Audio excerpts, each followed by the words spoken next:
Morning, everybody. I feel like the odd man out here because the work that I typically do in paleontology and astronomy seemingly has nothing to do with the estuary. Seemingly. But if you go back far enough in time, you'll find that the three are intricately linked. And in fact, if they were not, we probably would not be here to be talking about all of this today. Perhaps one of the great unanswered questions, the origin of life. How and where did the primordial soup come together? I knew I loved this drum guy.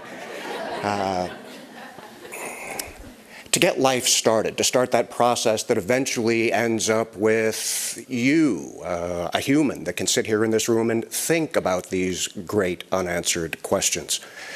We are not answering that question of the origin of life today, but I'd like to put a few ideas out there for your consideration. Darwin thought that if we wanted to take a look back to the beginnings, we might look for a warm little pond, a place where the primordial soup could condense and the chemistry of life could get started. What he did not know at the time, is that what we're really looking for is a place where we could get a really good molecule that has the potential for self-replication to get the ball rolling. And the warm little pond isn't going to cut it for that. Instead, what we need is a place that's undergoing constant cyclical change, some sort of a natural PCR machine, so that we can begin to make this molecule, unzip. It is not going to unzip itself in this warm, stable little pool. We need some place a little more energetic than that. For this, we need some sort of tidal action. If we go back about 4 billion years, oops, I missed a slide there. When life is just starting to try to get its act together, the moon was 8 times closer to the Earth than it is today, only about 30,000 miles away. And the Earth was spinning on its axis much, much faster than it is today, so that a day might have lasted about 4 hours. And tides would oscillate every 2 hours, and they'd be measured in miles, not in feet. And this may give us the engine that we need for zipping and unzipping and self-replication. As tides come in and salinity drops, the phosphate groups that hold the molecule together begin to repel each other, and the chain opens up. And then as the tide goes out and we get these warm little evaporative pools, salts begin to concentrate and coat those phosphate groups, neutralize their charge, and they come back together. And voila, you've got a mechanism for self-replication. It's the astronomer in me that likes to say, or wants to think at this point, no moon, no tidal areas, no life. It's also these tidal areas, these estuaries, that are going to be the proving grounds for life. DNA is not alive, but it does provide the template for the code of life, of all life. And the beautiful thing about DNA is that it is fallible. The code is not written in stone.